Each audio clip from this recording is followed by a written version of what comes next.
بچوں لاسٹ ہم نے پڑھا تھا کہ تذکیر و تانیث کو کس طریقے سے حل کرتے ہیں. تو آج جو ہمارا ٹاپک ہے وہ ہے غزل سے ریلیٹڈ. یعنی کہ آج ہم پڑھیں گے کہ سال اول میں غزل کو اٹیمپٹ کرنے کا اس کا اسکیچ کیسے، اس کا طریقہ کار کیا ہے اور اس کو حل کیسے کرتے ہیں. فار ایگزامپل ایک کویسچن ہے غزل کا، تو سوال نمبر وہ 2 ہوگا. سوال نمبر 2 جو ہے بورڈ پیپر پیٹرن کے مطابق، تو اس میں حصہ نظم کے کا 2 اشعار ہوں گے اور حصہ غزل کے 3 اشعار ہوں گے.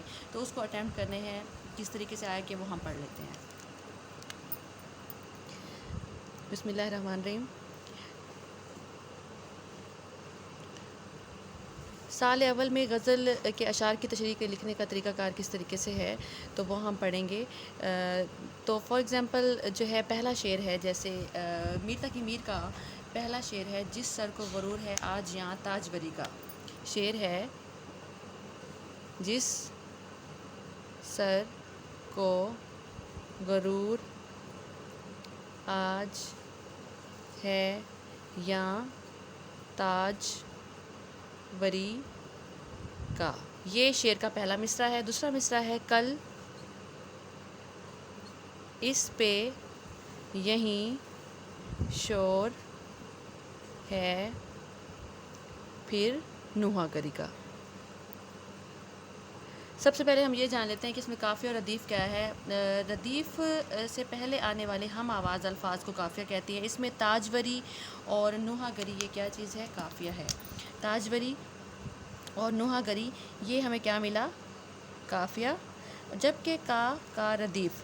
یاد رکھیں گے کہ جو قافیہ ہے ان کے الفاظوں کی شکلیں چینج ہوتی ہیں لیکن آواز ایک ہوتی ہے، جبکہ ردیف کی جو شکل ہے لفظوں کی وہ سیم ہوتی ہے اور آواز بھی سیم ہوتی ہے. قافیہ جو ہے وہ غزل میں ترنم اور موسیقیت پیدا کرتا ہے، اور ردیف جو ہے وہ صرف موسیقیت پیدا کرتا ہے. ٹھیک ہے، اب ہم اس کو اٹیمپٹ کیسے کرنا ہے شعر، تو اس کا ہم طریقہ کار پڑھ لیتے ہیں. شعر اسی طریقے سے ہم لکھیں گے سوال میں. ٹھیک ہے، 3 اشعار ہوں گے تو وہ میں بتا دوں گی کس طریقے سے کرنا ہے. جیسے اب آپ نے پہلا شعر اس کو اٹیمپٹ کیا تو یہ شعر ایسے مارکر سے لکھ دینا ہے. ٹھیک ہے، فرق کیا ہوگا کہ یہاں پہ آپ لکھیں گے سوال نمبر، ٹھیک ہے، پھر آپ لکھیں گے اشعار کی تشریح، اس کو ڈبل انڈر لائن کر دیں گے. ایسے ہی شعر لکھیں گے اور اس کے بعد آپ آ جائیں گے اس کی طرف. آپ لکھیں گے شاعر کا نام، رابطہ کی علامت تھوڑے فاصلے پہ، اور پھر شاعر کا نام جو ہے وہ ہم لکھ دیں گے میر تقی میر. میر تقی میر. اس کے بعد ہم نے لکھنا ہے مفہوم. مفہوم مسٹ ہے. ٹھیک ہے، مفہوم کے لیے مارجن لائن کے ساتھ آپ لفظ لکھیں گے مفہوم، اور اس کو کریں گے ڈبل انڈر لائن اور رابطہ کی علامت لگائیں گے.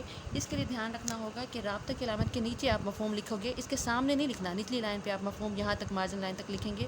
تو خیال کس چیز کا رکھنا ہے کہ مفہوم کے نیچے بالکل ہی آپ کے جملے نہ جائیں. دوسرا آپ نے یہاں پہ ختم کرنا ہے مفہوم. ٹھیک ہے، یہ آپ کا سٹیپ ہو گیا. 1 نمبر آپ کو اس کا ملے گا. ٹھیک ہے، مفہوم اچھا لکھا ہے تو اس کے بھی نمبر ہوتے ہیں. اس کے بعد ہم آ جاتے ہیں لفظ تشریح کی طرف. اس کو بھی ڈبل انڈر لائن کریں گے، اور جب ہم تشریح لکھیں گے تو آپ کو میر تقی میر کا تعارف آنا چاہیے 4 سے 5 لائن کا. وہ آپ یہاں اس کا تعارف لکھیں گے اس طریقے سے، یعنی کہ آپ کے پاس 4 لائنز کا یا 5 لائنز کا تعارف آنا چاہیے شاعر کا. ٹھیک ہے، یہ لکھنے کے بعد آپ نے یہاں سے شروع کرنا ہے کہ تشریح طلب شعر میں شاعر. یہ آپ مارکر سے لکھیں گے. اس کے بعد شاعر کیا کہنا چاہ رہا ہے وہ آپ نے اس طریقے سے لکھتے رہنا ہے. یہ آپ کی 8.5 لائنز ہوں گی. ٹھیک ہے، اب جب ہم 8.5 لائنز کا پیراگراف فار ایگزامپل بنایا، جگہ نہیں ہے اسی لیے میں آپ کو بتا رہی ہوں کہ 8.5 لائنز کا پیراگراف آپ بنائیں گے، اور پھر آپ نے حوالے کا شعر سینٹر میں لکھنا ہے. حوالے کا شعر آپ کو سینٹر میں اس طریقے سے آپ کو کوئی نہ کوئی حوالے کا شعر آنا چاہیے. ٹھیک ہے نا، یعنی کہ غم نہ کر ناصر زندگی پڑھی ہے ابھی. ٹھیک ہے، اس طرح آپ نے شعر لکھنا ہے تو شعری علامت بھی لگانی ضروری ہے.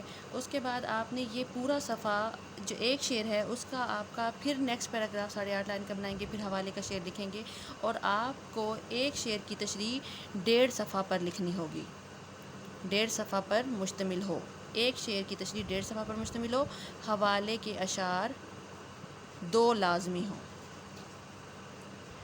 اس طریقے سے آپ ایک 1.5 صفحہ کی لائن 1.5 صفحہ کا تشریح لکھنے کے بعد آپ سینٹر میں لائن لگائیں گے، پھر آپ دوسرا شعر اٹھائیں گے، بورڈ میں تو 3 ہوتے ہیں نا، پھر دوسرا بھی ایسے لکھیں گے، اور آپ نے نیکسٹ جو دوسرا شعر ہوگا اس میں تعارف نہیں لکھنا ہوگا، بس تشریح شروع کر دینی ہوگی، پھر لائن لگائیں گے، تیسرا اٹھائیں گے، اس میں بھی آپ نے مفہوم لازمی، شاعر کا نام لکھنا ہے تو لکھ سکتے ہیں لیکن مفہوم لازمی لکھنا ہوگا، تشریح جو ہے وہ لکھنے کے بعد اس میں بھی آپ نے دوسرے اور تیسرے میں تعارف نہیں لکھنا، اور اس کی بھی 1.5 صفحہ کی کر کے انڈر لائن کر دینا۔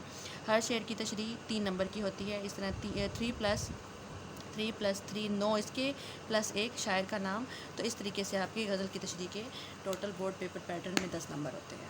Thank you.